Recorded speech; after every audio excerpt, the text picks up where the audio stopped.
Hello and welcome to Dubai Trains. In this video, I want to explain how making a diorama can help you improve your modeling skills. Now, in my case, I already built a few layouts, and I keep on saying that my layout that I have now as well is just one giant experiment. I tried different techniques trying to make the same thing with different results. And I've also designed my next layout, and I see there are quite a few challenges that are going to arise when building that layout. And I also want to do some things different. So I want to try them on a diorama first before I'm stuck with the main layout trying to solve some small fiddly problem. So let's have a look at these challenges. So here is the diorama. Now I'm not used to filming such big things, so I just moved the diorama onto a small table in front of my main layout. I'm sure that will work just fine. So the challenges that I have spotted are a few. First off, the next layout is going to have a lot of street running, and making streets so far is definitely not the most fun thing I have done. I've tried to make a street here, as you see, using a plaster of Paris, and frankly speaking, it was such a mess. And another street right here, and I don't really like the result as well. And painting was also an issue, so not a success at all. So this diorama has to include a lot of street. So the street right here is going to be asphalt or concrete, and there's going to be a street right here, and that's going to be the other concrete or the other asphalt. I want to have two different street textures there. And then here will be some kind of a truck offloading section. So there needs to be some kind of road surface over there. Now, second item, there's gonna be a lot of street running, and I want to have track in the street.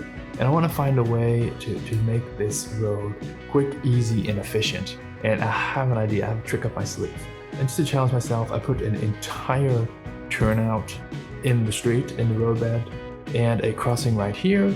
And this track right here will be a abandoned line, so only this one will be used. This section of track is just long enough for a tiny switcher to arrive here, clear the points, go to this industry, this flat building that I built in another video, pick up a car, and then go back, just like that. Now, another blaringly obvious thing that's going to be a massive challenge is that we need a lot of background. I want to model an urban setting, and where is the urban? There is no urban. This is a layout. And so we are going to have to come up with a way to make a really nice background with photos. That's the plan. So that's going to be another topic to address. How are we going to switch this turnout? Because I don't want to have a switch stand in the middle of the layout.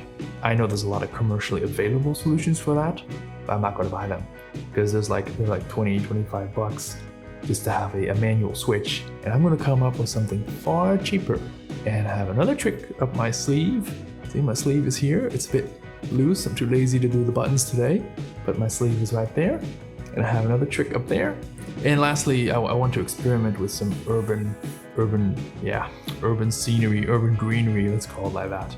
I don't want to have a forest like I built on my other layout, but I do want to have some kind of greenery on there and try different techniques of static grass. So I've applied a lot of static grass in the past, and again, I'm not really happy about that. So I'm just going to try some new techniques and new blends for that. I do expect some useful and practical videos coming up alongside with the usual track planning and layout design videos that you're used to. Thank you all for watching. That's it for today.